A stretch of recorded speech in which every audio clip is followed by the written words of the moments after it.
My Side of the Mountain by Jean Craighead George. Day 2, in which I find many useful plants. The following morning, I stood up, stretched, and looked about me. Birds were dripping from the trees, little birds, singing and flying and pouring over the limbs. This must be the warbler migration, I said, and I laughed because there were so many birds. I had never seen so many. My big voice rolled through the woods, and their little voices seemed to rise and answer me. They were eating. 3 or 4 on a maple tree near me were darting along the limbs, pecking and snatching at something delicious on the trees. I wondered if there was anything there for a hungry boy. I pulled a limb down, and all I saw were leaves, twigs, and flowers. I ate a flower. It was not very good. One manual I had read said to watch what the birds and animals were eating in order to learn what is edible and non-edible in the forest. If the animal life can eat it, it is safe for humans. The book did suggest that a raccoon had tastes more nearly like ours. Certainly the birds were no example. Then I wondered if they were not eating something I couldn't see. Tiny insects, perhaps. Well, anyway, whatever it is, I decided to fish. I took my line and hook and walked down to the stream. I lay on a log and dangled my line in the bright water. The fish were not biting. That made me hungrier. My stomach pinched. You know, it really does hurt to be terribly hungry. A stream is supposed to be full of food. It is the easiest place to get a lot of food in a hurry. I needed something in a hurry, but what? I looked through the clear water and saw the tracks of mussels in the mud. I ran along the log back to shore, took off my clothes, and plunged into that icy water. I collected almost a peck of mussels in very little time at all, and began tying them in my sweater to carry them back to camp. But I don't have to carry them anywhere. I said to myself, I have my fire in my pocket. I don't need a table. I can sit right here by the stream and eat. I did. I wrapped the mussels in leaves and sort of steamed them in coals. They were not quite as good as clams, a little stronger, I would say. But by the time I had eaten 3, I had forgotten what clams tasted like and knew only how delicious freshwater mussels were. I actually got full. I wandered back to great-grandfather's farm and began to explore. Most of the acreage was maple and beech, some pine, dogwoods, ash, and here and there a glorious hickory. I made a sketch of the farm on my road map and put X's where the hickories were.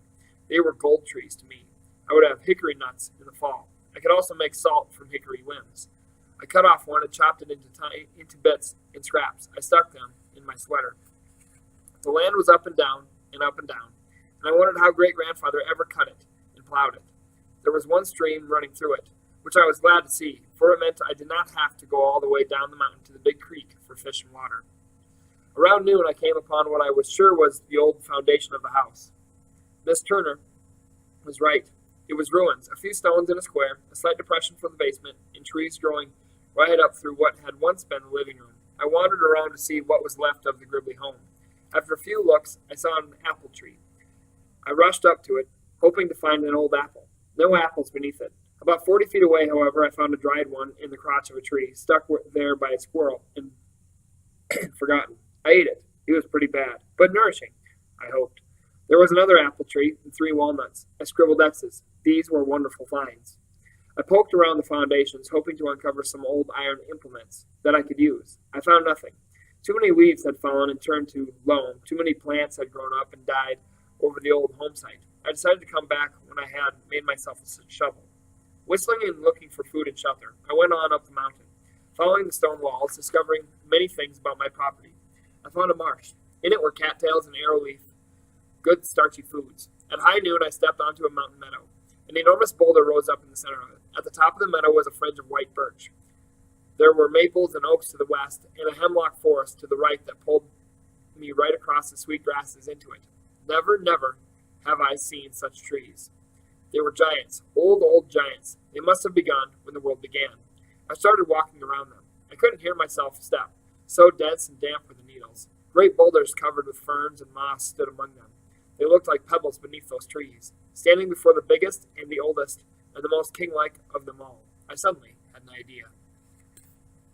This is about the old tree. I knew enough about the Catskill Mountains to know that when the summer came, they were covered with people. Although great-grandfather's farm was somewhat remote, still hikers and campers and hunters and fishermen were sure to wander across it. Therefore, I wanted a house that could not be seen. People would want to take me back where I belonged if they found me. I looked at that tree. Somehow I knew it was home, but I was not quite sure how it was home. The limbs were high and not right for a treehouse. I could build a bark extension around it, but that would look silly. Slowly, I circled the great trunk. Halfway around, the whole plan became perfectly obvious. To the west, between two of the flanges of the tree that spread out to be roots, was a cavity. The heart of the tree was rotting away. I scraped at it with my hands. Old, rotten, insect-ridden dust came tumbling out. I dug on and on, using my axe from time to time as my excitement grew. With much of the old rot out, I could crawl in the tree and sit cross-legged. Inside, I felt as cozy as a turtle in its shell. I chopped and chopped until I was hungry and exhausted. I was now in the hard, good wood, and chopping it out was work. I was afraid December would come before I got a hole big enough to lie in, so I sat down to think. You know, those first days, I just never planned right. I had the beginnings of a home, but not a bite to eat, and I had worked so hard that I could hardly move forward to find that bite. Furthermore, it was discouraging to feed that body of mine. It was never satisfied, and gathering food for it took time and got it hungrier. Trying to get a place to rest took time and got it more tired. I really felt like I was going in circles, and wondered how primitive man ever had enough time and energy to stop hunting food and start thinking about fire and tools. I left the tree and went across the meadow looking for food. I plunged into the woods beyond, and there I discovered the gorge and the white cascade splashing down the black rocks into the pool below. I was hot and dirty. I scrambled down the rocks and slipped into the pool. It was so cold, I yelled. But when I came out on the bank and put on my 2 pairs of trousers and 3 sweaters, which I thought was a better way to carry clothes than in a pack, I tingled and burned and felt coltish. I leapt up the bank, slipped, and my face went down in a patch of dog-tooth violets. You would know them anywhere after a few looks at them at the botanical gardens in colored flower books. They are little yellow lilies on long, slender stems with oval leaves dappled with gray. But that's not all. They have wonderfully tasty bulbs. I was filling my pockets before I got up from my fall. I'll have a salad-type lunch, I said as I moved up the steep sides of the ravine. I discovered that as late as it was in the season, the spring beauties were still blooming in the cool pockets of the woods. They are all right raw, that is if you are hungry, as I was. They taste a little like lima beans. I ate these as I went on hunting food, feeling better and better until I worked my way back to the meadow where the dandelions were blooming. Funny I hadn't noticed them earlier. Their greens are good, and so are their roots. A little strong and milky, but you get used to that. A crow flew into the aspen grove without saying a word.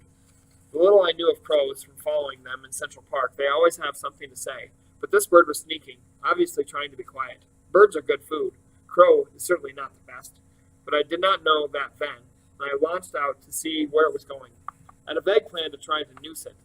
This is the kind of thing I wasted time on in those days when time was so important. However, this venture turned out all right because I did not have to noose that bird. I stepped into the woods, looked around, could not see the crow, but noticed a big stick nest in a scrabbly pine. I started to climb the tree. Off flew the crow. What made me keep on climbing in face of such discouragement, I don't know, but I did. And that noon, I had crow eggs and wild salad for lunch. At lunch, I also solved the problem of carving out my tree. After a struggle, I made a fire. Then I sewed a big skunk cabbage leaf into a cup with grass strands. I had read that you can boil water in a leaf, and ever since then, I had been very anxious to see if this were true. It seems impossible, but it works. I boiled the eggs in a leaf. The water keeps the leaf wet, and although the top dries up and burns down to the water level, that's as far as the burning goes. I was pleased to see it work.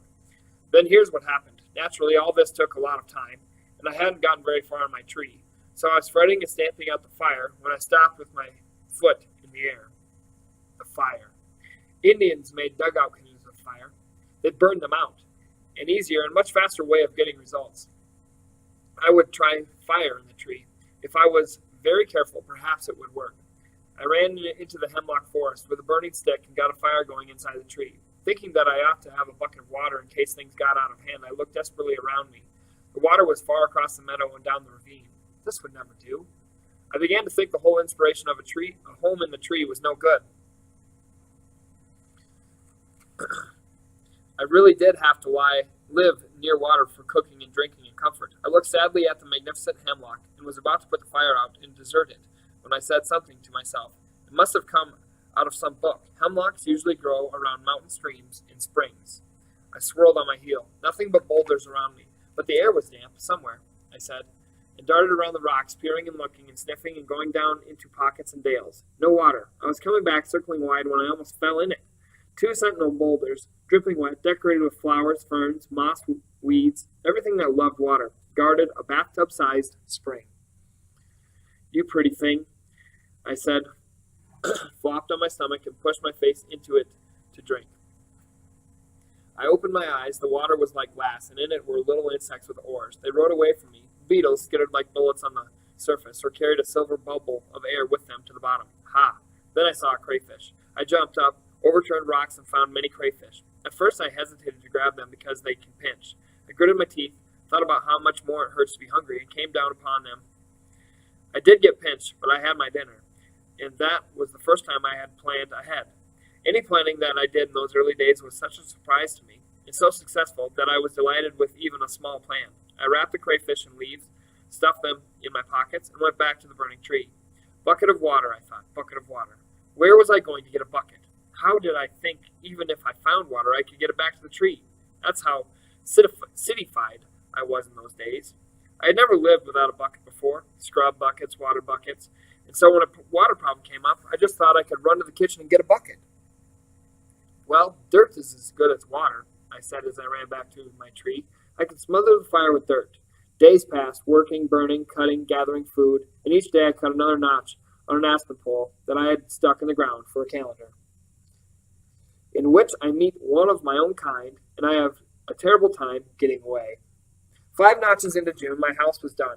I could stand in it, lie down in it, and there was room left over for a stump to sit on. On warm evenings, I would lie on my stomach and look out the door, listen to the frogs and nighthawks, and hope it would storm so that I could crawl into my tree and be dry. I had gotten soaked during a couple of May downpours, and now that my house was done, I wanted the chance to sit in my hemlock and watch a cloudburst wet everything but me. This opportunity didn't come for a long time. It was dry. One morning, I was at the edge of the meadow. I had cut down a small ash tree and was chopping it into lengths of about 18 inches each. This was the beginning of my bed that I was planning to work on after supper every night. With the golden summer upon me, food was much easier to get, and I actually had several hours of free time after supper in which to do other things. I had been eating frogs' legs, turtles, and best of all, an occasional rabbit. My snares and traps were set now. Furthermore, I had a good supply of cattail roots I had dug in the marsh. If you ever eat cattails, be sure to cook them well. Otherwise, the fibers are tough, and they take more chewing to get the starchy food from them than they are worth. However, they taste just like potatoes, and after you've been eating them a couple of weeks, into my way of thinking, are extremely good. Well, anyway, that summer morning when I was gathering material for a bed, I was singing and chopping and playing a game with a raccoon I had come to know. He had just crawled in a hollow tree and had gone to bed for the day when I came to the meadow. From time to time, I would tap on his tree with my axe. He would hang his sleepy head out, snarl at me, close his eyes, and slide out of sight. The third time I did this, I knew something was happening in the forest. Instead of closing my eyes, or his eyes, he pricked up his ears, and his face became drawn and tense. His eyes were focused on something down the mountain. I stood up and looked. I could see nothing. I squatted down and went back to work. The raccoon dove out of sight.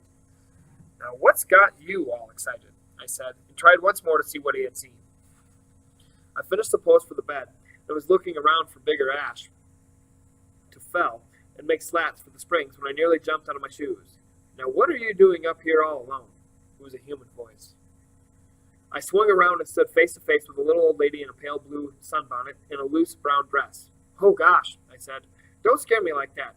Say one word at a time until I get used to a human voice." I must have looked frightened because she chuckled, smoothed down the front of her dress, and whispered, "Are you lost?" "Oh, no, ma'am," I stuttered. "Then a little fellow like you should not be all alone way up here on this haunted mountain." "Haunted?" said I. "Yes, indeed. There's an old story says there are little men up here who play ninepins right down in that gorge in the twilight." She peered at me. "Are you one of them?" "Oh, no, I said. "I've read that story. It's just make-believe." I laughed, and she puckered her forehead. "Well, come on," she said. "Make some use of yourself and help me fill this basket with strawberries." I hesitated. She meant my strawberry supply? "Now, get on with you. A boy your age should be doing something worthwhile, instead of playing mumbly peg with sticks. Come on, young man." She jogged me out into the meadow. We worked quite a while before we said any more. Frankly, I was wondering how to save my precious strawberries, and I may say I picked slowly. Every time I dropped one in her basket, I thought how good it would taste. "Where do you live?" I jumped. It is terribly odd to hear a voice after weeks of listening only to birds and raccoons, and what is more, to hear the voice ask a question like that. "I live here," I said. You mean Delhi? Fine. You can walk me home. Nothing I added did any good. She would not be shaken from her belief that I lived in Delhi. So I let it go. We must have reaped every last strawberry before she stood up, put her arm in mine, and escorted me down the mountain. I certainly was not escorting her. Her wiry little arms were like crayfish pincers. I couldn't have gotten away if I had tried. So I walked and listened. She told me all the local and world news, and it was rather pleasant to hear about the National League, an atom bomb test, and Mr. Riley's three-legged dog that chased her chickens. In the middle of all this chatter, she said, "That's the best strawberry patch in the entire Catskill Range. I come up here every spring. For 40 years I've come to that meadow for my strawberries. It gets harder every year, but there's no jam can beat the jam from that mountain. I know, I've been around here all my life." Then she went right into the New York Yanks without putting in a period. As I helped her across the stream on big boulders, I heard a cry in the sky. I looked up. Swinging down the valley on a long pointed wings was a large bird. I was struck by the ease and swiftness of its flight. "Duck hawk," she said. "Nest around here every year. My man used to shoot 'em. He said they kill chickens, but I don't believe it. The only thing that kills chickens is Mr. Riley's three-legged dog." She tipped and teetered as she crossed the rocks, but kept right on talking and stepping as if she knew that no matter what, she would get across. We finally reached the road. I wasn't listening to her very much. I was thinking about the duck hawk. This bird, I was sure, was the peregrine falcon, the king's hunting bird. "I will get one. I will train it to hunt for me," I said to myself. Finally, I got the little lady to her brown house at the edge of town. She turned fiercely upon me. I started back. "Where are you going, young man?" I stopped. Now I thought, she is going to march me into town? Into town? Well, that's where I'll go then, I said to myself, and I turned on my heel, smiled at her, and replied, "To the library." The King's Provider. Miss Turner was glad to see me. I told her I wanted some books on hawks and falcons, and she located a few, although there was not much to be had on the subject. We worked all afternoon, and I learned enough. I departed when the library closed. Miss Turner whispered to me as I left, "Sam, you need a haircut." I hadn't seen myself in so long that this had not occurred to me. Gee, I don't have any scissors. She thought a minute, got out her library scissors, and sat me down on the back steps. She did a fine job, and I looked like any other boy who had played hard all day, and who, with a little soap and water after supper, would be going off to bed in a regular house. I didn't get back to my tree that night. The May apples were ripe, and I stuffed on those as I went through the woods. They taste like a very sweet banana, are earthy and a little slippery, but I like them. At the stream, I caught a trout. Everybody thinks a trout is hard to catch because of all the fancy gear and flies and lines sold for trout fishing, but honestly, they are easier to catch than any other fish. They have big mouths and snatch and swallow whole anything they see when they are hungry. With my wooden hook in its mouth, the trout was mine. The trouble is that trout are not hungry when most people have time to fish. I knew they were hungry that evening because the creek was swirling and minnows and everything were jumping out of the water. When you see that, go fish. You'll get 'em. I made a fire on a flat boulder in the stream and cooked the trout. I did this so I could watch the sky. I wanted to see the falcon again. I also put the trout head on the hook and dropped it into the pool. A snapping turtle would view a trout head with relish. I waited for the falcon patiently. I didn't have to go anywhere. After an hour or so, I was rewarded. A slender speck came from the valley and glided above the stream. It was still far away when it folded its wings and bombed the earth. I watched. It arose, clumsy and big, carrying food and winged back to the valley. I sprinted down the stream and made myself a lean-to near some cliffs where I thought the bird had disappeared. Having learned that day that duck hawks prefer to nest on cliffs, I settled for this site. Early the next morning, I got up and dug the tubers of the arrow leaf that grew along a stream bank. I baked these and boiled mussels for breakfast. Then I curled up behind a willow and watched the cliff. The falcons came in from behind me and circled the stream. They had apparently been out hunting before I had gotten up. As they were returning with food, this was exciting news. They were feeding young, and I was somewhere near the nest. I watched one of them swing into the cliff and disappear. A few minutes later, it winged out empty-footed. I marked the spot mentally and said, "Ha!" After splashing across the stream in the shallows, I stood at the bottom of the cliff and wondered how on earth I was going to climb the sheer wall. I wanted a falcon so badly, however, that I dug in with my toes and hands and started up. The first part was easy. It was not too steep. When I thought I was stuck, I found a little ledge and shinnied up to it. I was high, and when I looked down, the stream spun. I decided not to look down anymore. I edged up to another cliff and lay down on it to catch my breath. I was shaking from exertion, and I was tired. I looked up to see how much higher I had to go when my hand touched something moist. I pulled it back and saw that it was white, bird droppings. Then I saw them. Almost where my hand had been sat, 3 fuzzy, whitish-gray birds. Their wide-open mouths gave them a startled look. "Oh, hello, hello," I said. "You are cute." When I spoke, all 3 blinked at me. All three heads turned and followed my hand as I swung it up and toward them. All three watched my hand with open mouths. They were marvelous, I chuckled, but I couldn't reach them. I whirled forward and wham! Something hit my shoulder. It pained. I turned my head to see the big female. She had hit me. She winged out, banked, and started back for another strike. Now I was scared, for I was sure she would cut me wide open. With sudden nerve, I stood up, stepped forward, and picked up the biggest of the nestlings. The females are bigger than the males. They are the falcons. They are the pride of kings. I tucked her in my sweater and leaned against the cliff, facing the bullet-like dive of the falcon. I threw out my foot as she struck, and the sole of my tennis shoe took the blow. The female was now gathering speed for another attack, and when I say speed, I mean 50 to 60 miles an hour. I could see myself battered and torn, lying in the valley below, and I said to myself, Sam Gribley, you had better get down from here like a rabbit. I jumped to the ledge below, found it was really quite wide, slid on the seat of my pants to the next ledge, and stopped. The hawk apparently couldn't count. She did not know I had a youngster, for she checked her nest, saw the open mouths, and then she forgot me. I scrambled to the riverbed somehow, being very careful not to hurt the hot, fuzzy body that was against my own. However frightful, as I called her right then and there, because of the difficulties we had had in getting together, did not think so gently of me. She dug her talons into my skin to brace herself during the bumpy ride to the ground. I stumbled into the stream, placed her in a nest of buttercups, and dropped beside her. I fell asleep.